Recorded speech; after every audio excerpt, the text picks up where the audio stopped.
Assalamualaikum warahmatullahi wabarakatuh.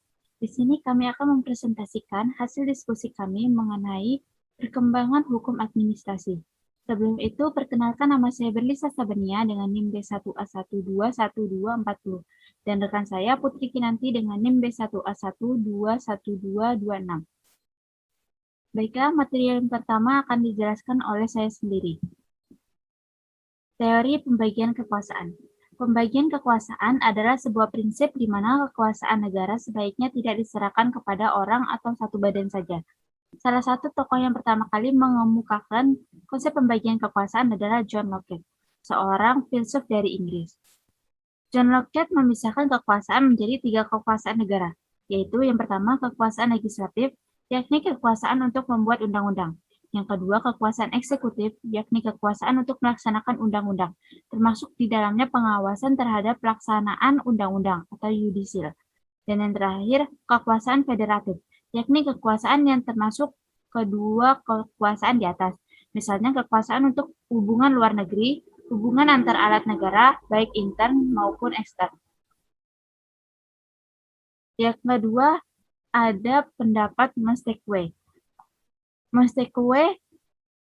Pendapat Montesquieu kelak dikenal sebagai teori trias politica. Hal itu merupakan penyempurnaan dari pendapat John Locke. Montesquieu membagi kekuasaan suatu negara menjadi 3 lembaga. Yang pertama, lembaga eksekutif memiliki fungsi sebagai pelaksana undang-undang. Yang kedua, lembaga legislatif berfungsi sebagai pembuat undang-undang. Yang ketiga, lembaga yudikatif berfungsi sebagai pengadilan yang mengawasi 2 lembaga yang lain. Selanjutnya ada teori-teori lain. Yang pertama, teori Catupraja, yaitu 1. Fungsi pemerintah atau bestur, yang kedua fungsi polisi atau politi, yang ketiga fungsi mengadili atau justiti, yang keempat fungsi mengatur atau regular. Kemudian ada teori Pancapraja. Teori Pancapraja merupakan pendapat dari Lemaitre yang membagi kekuasaan menjadi 5, yaitu yang pertama Besturzor atau penyelenggaraan kesejahteraan umum, yang kedua bestur atau pemerintahan, yang ketiga politi atau kepolisian, yang keempat justisi atau peradilan, dan yang terakhir regiling atau perundang-undangan. Kemudian ada teori Satraja oleh Wiryono Projikoro yang mengemukakan kekuasaan negara menjadi 6, yaitu yang pertama kekuasaan pemerintahan, yang kedua kekuasaan perundang-undangan, yang ketiga kekuasaan pengadilan, yang keempat kekuasaan keuangan, dan yang meliputi kekuasaan penetapan anggaran belanja negara dan pengawasan oleh Dewan Pengawas Keuangan. Yang kelima kekuasaan hubungan luar negeri, dan yang terakhir kekuasaan pertahanan dan keamanan umum. Baiklah, di sini saya akan melanjutkan penjelasan dari Berlisa Sabania. Pertumbuhan hukum administrasi. Pada mulanya, perkembangan hukum administrasi umum itu hanya merupakan suatu perkembangan dalam ilmu pengetahuan itu sendiri. Namun, perkembangan itu sendiri memadai untuk membuat hukum pemerintahan umum berkembang dengan baik. Perkembangan kedua, yang penting dimulai dengan diperkenalkannya peradilan administrasi negara. Tanpa adanya suatu peradilan negara yang mencakup semuanya, perkembangan hukum pemerintahan umum akan tetap bernasib terbatas.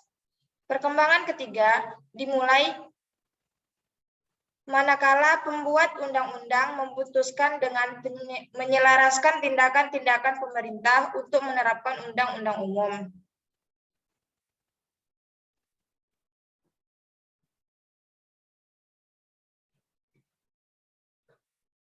Selanjutnya, perkembangan hukum administrasi di Indonesia. Pada tahun 1951, dimulailah usaha-usaha pengembangan administrasi negara karena dipengaruhi oleh semakin besarnya peran pemerintah dalam kehidupan masyarakat. Perkembangan administrasi negara mengarah kepada pembedaan antara administrasi negara yang mengurus kegiatan rutin pelayanan masyarakat dengan administrasi pembangunan yang mengurus proyek-proyek pembangunan, terutama pembangunan fisik. Pada masa Orde Lama, Soekarno penataan administrasi berdasarkan model birokrasi monokromatik dilakukan dalam rangka demokrasi terpimpin.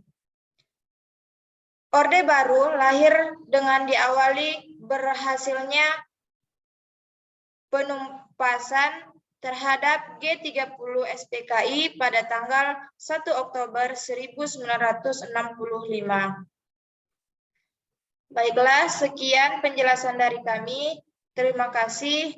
Wassalamualaikum warahmatullahi wabarakatuh.